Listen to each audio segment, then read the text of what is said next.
क्या हो गया, हिंदुस्तान में रहते हैं, हमें भाईचारा बनकर रहना है, हमें उनके यहाँ जाना है, उनको हमारे यहाँ आना है। वो हमारे ईद पे आ जाते हैं तो क्या हम उनकी होली में न जाएं? वो हमारे रमजान के महीने में टोपी लगाकर हमारे रोजा इफ्तार में आ जाते हैं, हम उनके यहाँ मंदिर में चले गए तो क्या हुआ? ये भाईचारा है, ये भाईचारा, ये हमारी सोच है, ये नेता की सोच है। लेकिन शरीयत क्या कहती है कि उसने अपने दीन को बेच दिया है चंद टुकड़ों में। तो मेरे भाइयों, सोच वो नहीं है जो हम सोच रहे हैं, सोच वो है जो जनाब मोहम्मद रसूलुल्लाह ने बताई है। हमें उस सोच के ऊपर चलना है, वरना दीन अकबरी नाफिज करने वाला अकबर भी सही हो जाएगा, जिसने जोधा भाई से शादी करके कहा था कि हम दीन इलाही नाफिज करेंगे। उसने एक नया दीन की बुनियाद डाली थी, उसने भी तो यही कहा था कि हम हिंदू मुसलमान सबको लेके चलेंगे। इस्लाम हिंदू भाइयों से नफरत करने की इजाजत नहीं देता। यकीनन इस्लाम हिंदू भाइयों से प्यार करने की इजाजत देता है, ईसाइयों से मोहब्बत करने की इजाजत देता है, सिख और जैनियों से मोहब्बत करने की इजाजत देता है। हाँ, हमारा इस्लाम तो ये कहता है, या अय्युहन्नास इन्ना खलक़नाकुम मिन ज़करिन व उन्सा। हिंदू मुस्लिम सिख ईसाई इन सब का बाप एक है आदम, और इन सब की माँ एक है हव्वा। तुम सब एक बाप के और एक माँ के बेटे हो। हाँ, हमारा इस्लाम ये कहता है कि तुम सब भाई भाई हो, लेकिन हमारा इस्लाम मस्जिद छोड़कर किसी के मंदिर में जाकर हार और फूल चढ़ाने की इजाजत नहीं देता है। मेरे भाइयों, भाई भाई का मतलब यह है कि वो बीमार हो जाए तो उसकी देख रेख करो, उसको पैसों की जरूरत पड़ जाए तो उसको दो, उसके घर में चूल्हा नहीं जल रहा है तो आप उसकी मदद करो। अगर वो मौत और जिंदगी की कश्मकश में है और उसको उसके ग्रुप का ब्लड नहीं मिल रहा है, तुम पड़ोस में रहते हो, तुम्हारा ब्लड उसके ब्लड के ग्रुप से मिल रहा है, लेकिन तुम रोजे से हो, उसकी जान जा रही है, डॉक्टर कह रहा है कि ये मुसलमान, उसका पड़ोसी अगर एक बोतल खून दे देता है तो इसकी जान बच जाएगी। तो यहाँ इस्लाम ये कहता है कि उस हिंदू की जान बचाने के लिए अगर तुम्हारा एक बोतल खून जा रहा तो दे दो। कहता है रोजे से हो तो इस्लाम कहता है कि तू अपना रोजा तोड़ दे, लेकिन किसी की जान अगर बच रही है तो एक बोतल खून देकर उसकी जान बचा ले। रोजे की कज़ा तेरी बाद में हो जाएगी, इसको बाद में पूरा कर लेना। इस्लाम इस भाईचारे की इजाजत देता है, लेकिन इस्लाम इस बात की इजाजत नहीं देता है कि हम दूसरों के त्योहार में जाकर रंग फेंकें या उनकी पिचकारियों की होली अपने जिस्म पर बर्दाश्त करें और उनसे ये कहें कि लो हमारे भी रंग लगाओ, हम भी तुम्हारे साथ हैं। लो वो हमारी मस्जिद में अगर नमाज पढ़ने आ जाएं तो इसका यह मतलब नहीं कि हम भी उनके मंदिरों में हाथ जोड़कर खड़े हो जाएं उनका वोट पाने के लिए। इस्लाम इस बात की इजाजत हमें बिल्कुल नहीं देता है। मेरे भाइयों, यही हमें सोच अपने अंदर पैदा करना है। इसी सोच को अगर हमने अपनी सोच बना लिया कि अपनी सोच कुरान और हदीस के मुताबिक ढाल ली, तो मेरे भाइयों अब देखिए सोच है ना, आज पूरी तकरीर सोच पर ही हो रही ना। हमारे यहाँ क्या होता है, हम जितनी नमाजें पढ़ रहे हैं दिन पे दिन गरीब होते जा रहे हैं। मौलाना साहब यार आप तो कहते थे अल्लाह वाले बन जाओ बरकत होगी, हम तो जितनी नमाज पढ़ रहे हैं रोज़ा रख रहे हैं अल्लाह ताला हमें उतना ही आजमा रहा। हमें तो देखिए पहले कितना पैसा था, पैसा ही नहीं है, मेरा बच्चा बीमार रहता। ये हमारी सोच हो गई। हम जितनी इबादत कर रहे हैं हमें उतनी गरीबी आ रही है, ये हमारी सोच है। अल्लाह के रसूल के ज़माने में एक सहाबी ईमान लाए, पहले वो काफिर थे, इस्लाम लाए, ईमान लाए, उन्होंने नमाज पढ़ना शुरू की। जब नमाज पढ़ना शुरू की तो उनको खूब बरकतें हुई, खूब मालो दौलत उनको मिलना शुरू हो गया।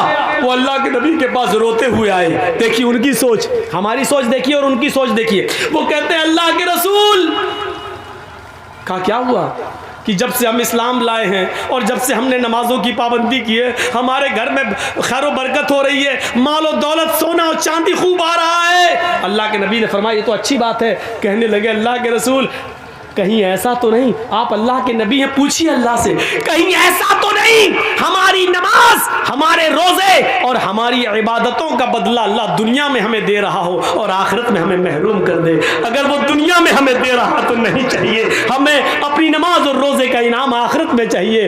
अल्लाह अगर हमारी नमाज और रोजे का इनाम दुनिया में दे रहा है और आखिरत में हमें कुछ ना दे तो हमें दुनिया में कुछ नहीं चाहिए, हमें आखिरत में चाहिए। ये उनकी सोच थी। और हमारी सोच क्या है, जब से नमाज पढ़ रहे हैं तब से और कंगाल हो रहे हैं। होता है ऐसा, कभी कभी हम लोग सोचने पे मजबूर हो जाते हैं। अब जैसे हम हैं, एक बहुत बूढ़ी औरत थी, किसी ने कहा मौलवी साहब बहुत मेरी माँ बहुत बीमार है, चलिए थोड़ा सा कुछ दुआ हुआ कर दीजिए। मैंने कहा चलिए चल देते हैं, माँ बीमार है चलें। यकीन मानिए हम जब तक दुआ कर रहे हैं उसके लिए दम कर रहे हैं, पूरी दुआ पढ़ भी नहीं पाए, वो बुढ़िया ही चली गई दुनिया से। ख़त्म। अब इसमें हम क्या कर लें, मेरे हाथ में तो था नहीं। अब हम सोच रहे थे कि लड़का कहीं हमें गाली वाली ना दे, कमीना कैसा मौलवी है तू, हम तो दुआ करने के लिए लाए, तूने तो दुनिया ही से उठवा दिया। लेकिन उल्टा हुआ, हम सोच रहे थे ये और वो उल्टा हुआ। उसने कहा क्या मौलाना है माशाअल्लाह। हमने क्यों, तुम्हें अपने माँ से मोहब्बत नहीं थी? अरे कौन कहता माँ से मोहब्बत नहीं थी? अरे मेरी माँ बहुत तड़प रही थी, बहुत तड़प रही थी, हमने कई बकरे सदका कर दिए, खिला दिए, लेकिन मेरी माँ की तकलीफ़ नहीं जा रही थी। आपने तो इतनी ऐसी दुआ पढ़ी कि बड़ी आसानी से रूह निकल गई मेरी माँ की। हमने कहा अल्लाह तेरा खैर है, कम से कम बुरा नहीं माना। मैं अपना वाक़या बता रहा हूँ, मैंने अब तक 4 निकाह पढ़ाए हैं, चारों को तलाक हो गई। मेरा पढ़ाया हुआ एक भी निकाह नहीं टिका, अब मैं पढ़ाता भी नहीं हूँ। हालांकि ये मतलब नहीं कि अब पढ़ाऊँगा तो टिकेगा नहीं, लेकिन मैं पढ़ाता नहीं हूँ। क्यों? जिसको कहता हूँ कि मैंने 4 पढ़ाए हैं, चारों को तलाक हो गई, वो कहता मौलाना साहब खाना खा लीजिए लेकिन निकाह मत पढ़ाइए, निकाह नहीं पढ़ाइए। अब मैं सोच रहा हूँ कि वो चारों लोग नाराज ना हो कि देखो मौलवी जर्जिस ने मेरा निकाह पढ़ाया और हमारे निकाह टूट गए, और चारों खुश हैं। ये उल्टा हो रहा है, ये चारों खुश हैं। जो लड़कियां अपने शौहरों के साथ परेशान थी वो बड़ी खुश है कि मेरा निकाह, मेरे दूल्हा का निकाह मौलाना जर्जिस ने पढ़ाया, हमें छुटकारा मिल गया। वो अपनी सहेलियां, जिनकी सहेलियां परेशान है, वो कहती काश तेरे दूल्हा का निकाह मौलाना जर्जिस ने पढ़ाया होता तो तू भी छुटकारा पा गई होती। तो उल्टा हो रहा। हम सोच रहे हैं कि कभी गलत ना कहें, लेकिन मुझसे को लड़के भी खुश, लड़कियां भी खुश, बहुत अच्छा छुटकारा मिल गया। तो कभी कभी ऐसा होता है, ज़रूरी नहीं कि हम जो सोचें वही सही हो। देखिए एक आदमी लंगड़ाता हुआ आ रहा है, ये मुखिया जी बैठे हैं आपके, बड़े इज्जतदार आदमी हैं आपके समाज के, मान लो ये डॉक्टर हैं और हम भी डॉक्टर हैं। अब वहाँ से एक आदमी लौट के आ रहा, लंगड़ाता हुआ चला आ रहा है। अब मैं डॉक्टर हूँ, मुखिया जी भी डॉक्टर हैं। मुखिया जी ने कहा जर्जी साहब जी, ये इस आदमी के पैर में मोच आ गई इसलिए लंगड़ाते हुए चल रहा है। मैं डॉक्टर हूँ, मुझे तजर्बा है। मैंने कहा नहीं मुखिया जी, आपका तजर्बा गलत है। उसके पैर में मोच नहीं आई है, उसकी रीढ़ की हड्डी में दर्द हो रहा है इसलिए लंगड़ाता हुआ चल रहा है। मुखिया जी की सोच अलग, मेरी सोच अलग, ये भी डॉक्टर मैं भी डॉक्टर। हमने कहा अच्छा ठीक है मुखिया जी सुनो, अगर उसकी रीढ़ की हड्डी में दर्द नहीं हुआ, पैर में मोच ही निकली तो 1000 रुपया मैं दूंगा, और अगर उसके रीढ़ की हड्डी में दर्द हुआ जो मैंने कहा तो 1000 रुपया आप दीजिएगा। शर्त लग गई, ठीक है। वो आया चलता हुआ बिल्कुल करीब आ गया। हम दोनों ने पूछा भाई पैर में मोच आई या रीढ़ की हड्डी में दर्द? वो कहता कुछ नहीं, कुछ नहीं, न मोच न रीढ़ की हड्डी में दर्द। अबे फिर तू लंगड़ा के क्यों चल रहा था? उसने कहा मेरी पैर की चप्पल टूट गई थी इसलिए मैं घिसट घिसट के चल रहा था। अब देखिए दोनों की सोच अलग हो गई। मुखिया जी डॉक्टर है, कह रहे हैं उसके पैर में मोच, जर्जी साहब डॉक्टर है, वो क्या कह रहे हैं नहीं उसकी रीढ़ की हड्डी में दर्द। दोनों की सोच गलत, इनका तजर्बा भी फेल, मेरा तजर्बा भी फेल। उस लंगड़े ने क्या खुद आगे क्या कह दिया, न मोच न रीढ़ की हड्डी में दर्द। अबे फिर क्यों लंगड़ा के चल रहा था? अरे मेरी तो चप्पल टूट गई थी इसलिए घसीट घसीट के चल रहा था। निकला क्या, खोदा पहाड़ निकली चुहिया, दोनों के पैसे बच गए। तो कभी कभी सोच ऐसी भी होती है, सोच। इसीलिए कुरान ने कहा है बिना तहकीक किए हुए कभी अपनी जबान से कोई लफ्ज मत बोलो। इज़ा जाकुम फासिकुम बिनबाइन, जब तुम्हारे दरमियान कोई समाज का बुरा आदमी कोई बुरी खबर लेकर आए, किसी के बारे में कहे फला ऐसा कर रहा था, तो एकदम उसकी बात मत मान लो, बल्कि तहकीक कर लो। आपको मालूम है इमाम औज़ाई रहमतुल्लाह अलैह बहुत बड़े बुजुर्ग गुजरे हैं। जरा देखिए उनके घर में उनकी बीवी से मिलने के लिए उनके गांव की एक औरत आती है और सुबह सुबह दरवाजा खटखटाती है। इमाम औज़ाई रहमतुल्लाह अलैह फजर की नमाज के बाद कुरान की तिलावत कर रहे थे चटाई पर बैठकर। उन्होंने दरवाजे पर देखा कोई आया है, दरवाजा खोला तो सामने गांव की औरत खड़ी है।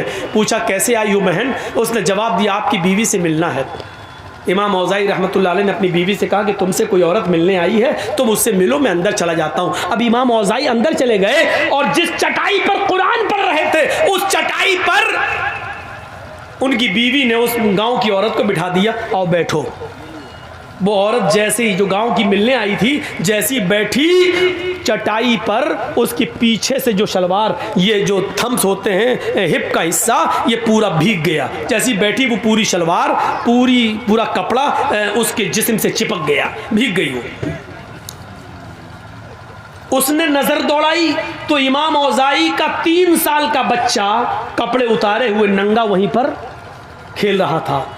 उस औरत ने क्या समझा कि अभी इस बच्चे ने यहाँ पेशाब कर दिया है। देखिए, बच्चा नंगा हो, कपड़ा ना हो, और ये बैठी हो पूरा भीग गई, तो इसने क्या कहा, इमाम औज़ाई की बीवी से, तुम्हें शर्म नहीं आती?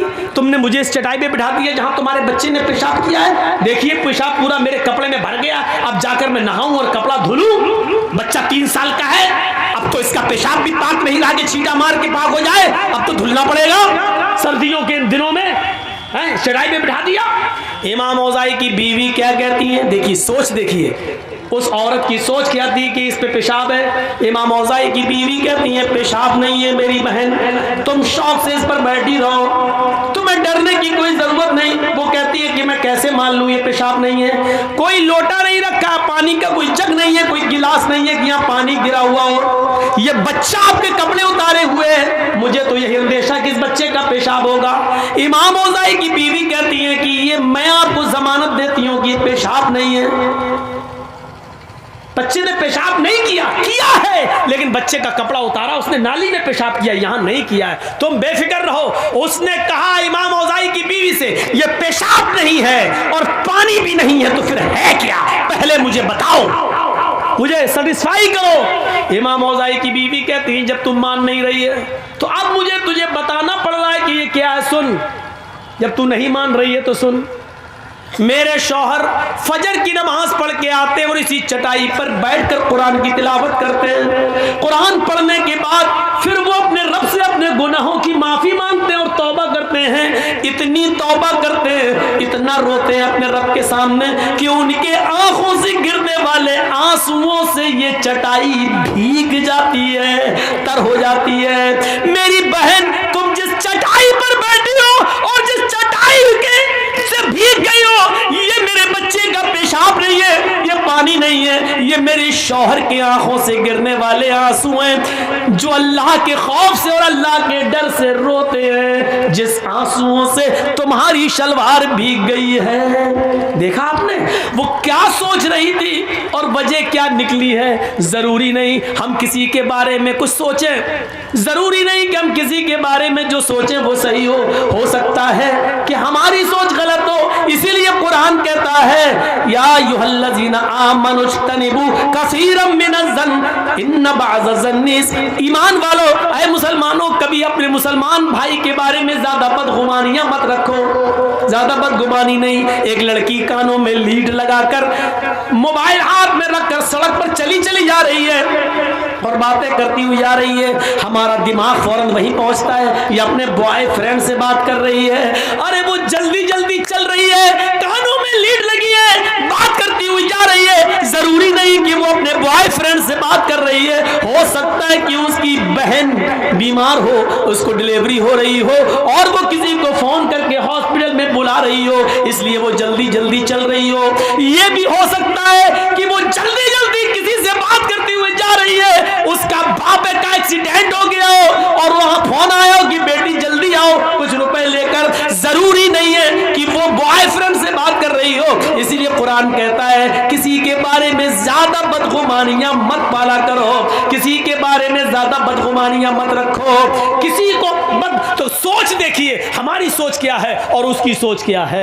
मेरे भाइयों, सोच को बदलने की कोशिश करो, सोच को बदलो, सोच को। मेरे भाइयों, मौलाना जर्जीस और मुखिया जी की बनती नहीं है। एक मिसाल दे रहा हूं, मौलाना जर्जीस की और मुखिया जी की बनती नहीं है, आपस में नाराजगी है, न ये मुझे देखना चाहते न मैं इनको देखना चाहता हूं। मुखिया जी अपने घर के दरवाजे पे खड़े हैं, छत पे खड़े हैं, जर्जीस साहब जा रहे हैं, नमाज के लिए जा रहे हैं। जर्जीस साहब की नजर मुखिया जी पर पड़ गई। जर्जीस साहब मुंह हिला रहे हैं, होंठ हिल रहे हैं। अब मुखिया जी के दिल में क्या आया, ये कमीना मुझे गाली दे रहा होगा, क्योंकि हमारी बनती नहीं है ना। हम होंठ हिलाते हुए जा रहे हैं, मुखिया जी ने हमारे होंठ हिलते हुए देखे, कमीना में गाली दे रहा, ज़रूर दिली दिल में गाली दे रहा हूँ, वो होंठ हिल रहे हैं। मुखिया जी की ये सोच सही भी हो सकती है, लेकिन ये सोचने का पावर और हक अल्लाह ने नहीं दिया है। हो सकता है जरजीत साहब की मुखिया जी से आंखें लड़ गईं, जरजीत साहब मुखिया जी को गाली न दे रहे हो। ये भी तो हो सकता है कि वो नमाज पढ़ने जा रहे हो और वुजू बना के घर से निकले हो, वो वुजू के बाद की दुआ पढ़ रहे हो। या ये भी तो हो सकता है कि वो सुबहान अल्लाह और अल्हम्दुलिल्लाह कहते हुए जा रहे हो। कुछ भी हो सकता है। इसीलिए कुरान कह रहा है, या अय्युहल्लज़ीना आमनू इज्तनिबू कसीरम मिनज़्ज़न इन्न बअज़-ज़न्नि ईमान वालों, तुम किसी के बारे में ज्यादा बदगुमानियां मत अपने दिलों में पाला करो। बहुत सी बदगुमानियां इंसान को बहुत बड़ा गुनाहगार बना देती हैं। हमें किसी के बारे में बदगुमानी पालने की जरूरत नहीं है। अपने दिल के अंदर अपने दिलों को साफ रखो, अपनी सोच को बदलो। मैं समझता हूँ शायद अब इतने कम लोग रह गए हैं कि ये मेरी जिंदगी का पहला रिकॉर्ड हो कि इतने कम लोगों में मैंने कभी तकरीर की हो। मेरे भाइयों, तकरीर के लिए 1 घंटा काफ़ी था। मुझे तो मुखिया जी ने कहा था कि 10 बजे आपको टाइम मिल जाएगा, लेकिन 12 बजे मुझे बिठाया गया। मुझे मालूम था कि 12 बजे के बाद ही टाइम मिलता है। अगर आज मिल जाता तो वाकई मैं बड़ी तारीफ करता। आज ये सोचा था कि बिहार की सरजमीन पर 10 बजे टाइम, ये पहली मरतबा मुझे मिल रहा है। अगर 10 बजे टाइम देते तो मैं वाकई तारीफ के जुमले बोलता और कहता कि आपने रिकॉर्ड तोड़ दिया, लेकिन आपने मुझे 12 बजे ही टाइम दिया, इसलिए आप उस तारीफ के हकदार नहीं रह गए हैं। आपने वही टाइम दिया जो हमें आम जलसों में मिलता है, वही टाइम दिया। अब मैं भी थक चुका हूँ और मेरा कल प्रोग्राम काफ़ी दूर है, मुझे निकलना है। अल्लाह रब्बुल आलमीन से हम दुआ करते हैं कि बारे इलाह हमारी ख़ताओं को माफ़ फरमा दे, हमारी सोच को इस्लामी सोच बना दे, हमारे अंदर तक़वा पैदा फरमा, हमारे अंदर परहेज़गारी पैदा फरमा दे, हमारे गुनाहों को माफ़ फरमा दे, हमें आपस में भाई भाई बनकर रहने की तौफ़ीक़ अता फरमा। जब तक तो हमें ज़िंदा रख, इस्लाम को ज़िंदा रखना। जब हमारा खात्मा हो तो ईमान पर हमारा खात्मा फरमाना। वमा अलैना इल्लल बलागुल मुबीन व आखिरु दअवाना अल्हम्दुलिल्लाहि रब्बिल आलमीन। अस्सलामु अलैकुम व रहमतुल्लाहि व बरकातुहू। मदरसे का जो ताउन मज़ीद करना चाहें वो कर सकते हैं। मदरसे आपके